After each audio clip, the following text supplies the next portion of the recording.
In Nazareth, everyone knew that Jesus' conception was illegitimate, because it occurred fewer than 9 months after his parents' marriage. In fact, after spending 3 months at Elizabeth's house and other delays, Mary probably had a visible bump on her wedding day. It would have been more socially acceptable if Joseph had been the father, but he denied this. So when Jesus had the temerity to preach in his home village, the gossiping turned into public outrage. "Isn't this the carpenter? Isn't this Mary's son?" Jews in the time of Jesus took their father's name as their surname, like Joseph, son of Zebedee, and James, son of Alphaeus. And even after someone's father had died, they continued to do this. So Joseph's death would not explain why Jesus was called Son of Mary. This glaring omission of the name Joseph proclaims the basis of the insult. No one knew who Jesus' father was. Now, any good salesman will tell you that the best way to deal with a potential criticism is to address it head on. And that's what Matthew and Luke did when they gave extended details about Jesus' parentage. Matthew, who was concerned about the establishment, emphasized the regal star at the time of Jesus' birth, and the emissaries from the east and the malevolent interest of King Herod, who considered Jesus a possible rival.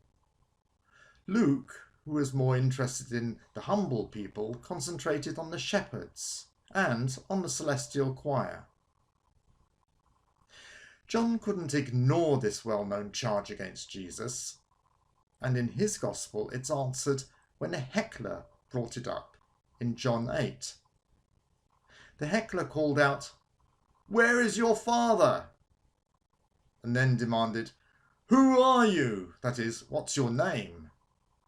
He probably hoped for an answer such as Jesus, son of Joseph, so that he could dispute it.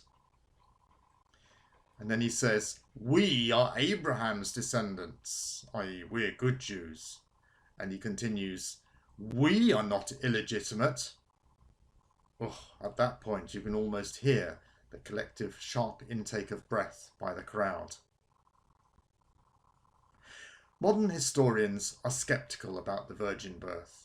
And they should be, because otherwise they'd be accepting the veracity of all kinds of miracles claimed for holy men of all religions throughout history.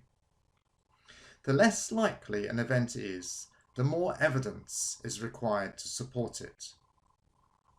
Now, the fact that this slur was made against Jesus by his contemporaries actually adds weight to the claimed miracle of virgin birth, because it's unlikely that Joseph and Mary would have invented such a strange explanation for Jesus' birth, knowing the backlash.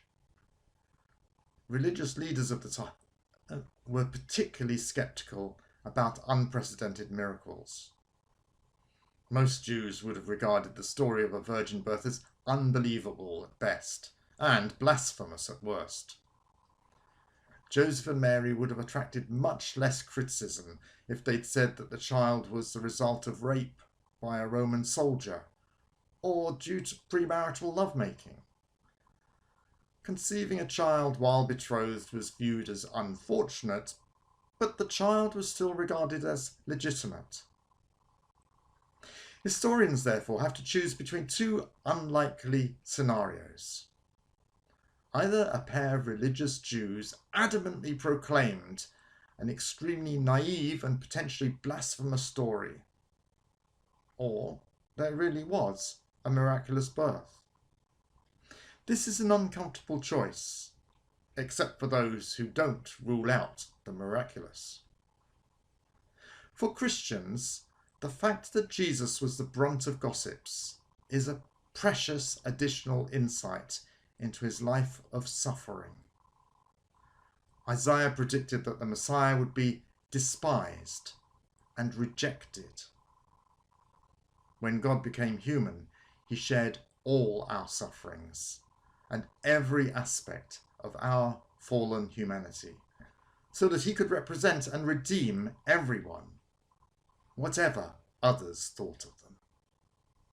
God bless.